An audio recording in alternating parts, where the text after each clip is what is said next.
The Fury of Firestorm, number 10, written by Ethan Van Sciver and Joe Harris, art by Yildiray Cinar.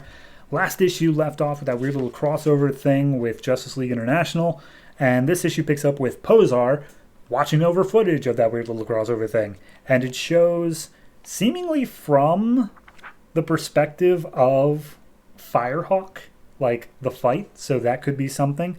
But regardless, it shows how they merged and became this bigger thing.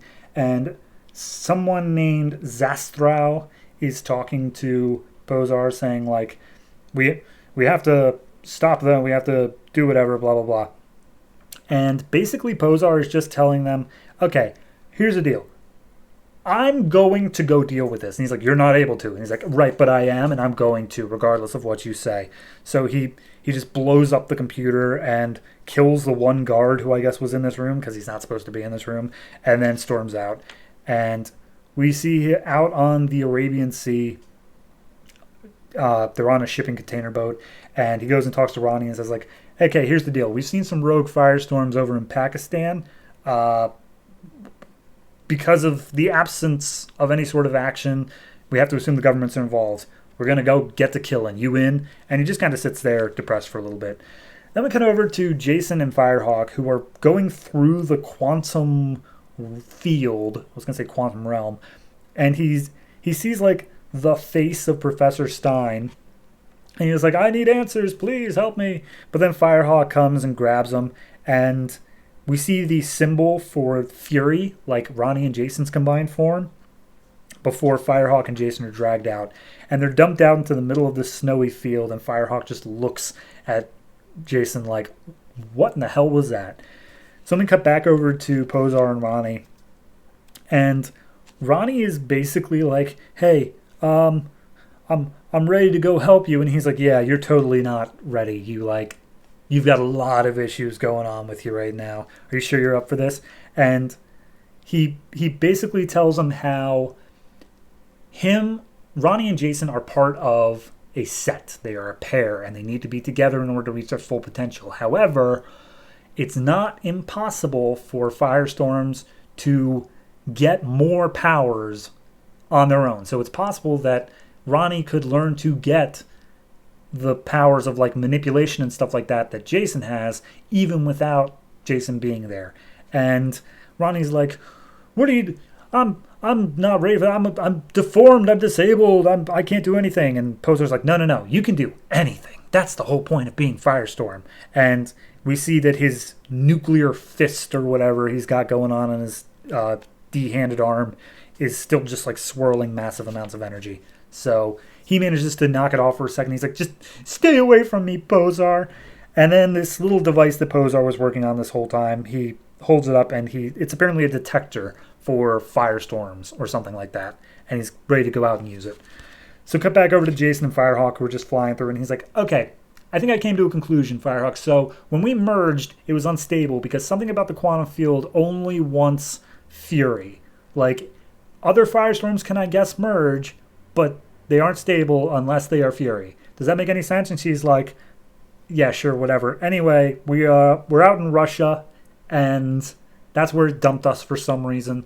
And here's a flag that is the same flag that was used by the Rogue Firestorms last issue, so we must be on the right track. And he's like, well, if we're in Russia and we're doing something about firestorms, clearly Posar must be involved. So then we get back to Posar's on the ship, and his little thingy starts going off, and he looks up and he sees an Indian firestorm whose name is Rakshasi.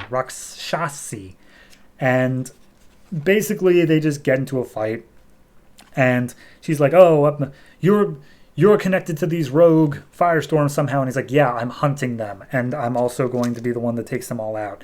And he zaps away her powers, as he has been known to do, and just starts beating her around. He's like, wait a minute, no.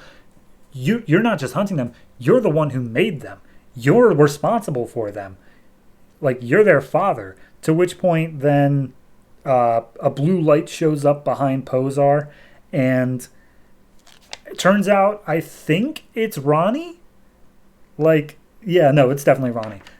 But it's blue now. He's got a blue thing going on about him rather than his normal red. And he's like, hey, Posar, I want to hear what she has to say, and then I'm gonna kick your butt. And he's like, okay, you whatever, sure. And that's where the issue ends. I'm still a little confused as to what's going on with the Ronnie side of things. Because they did the whole thing where he like went to Posar for help and like he's trying to figure out.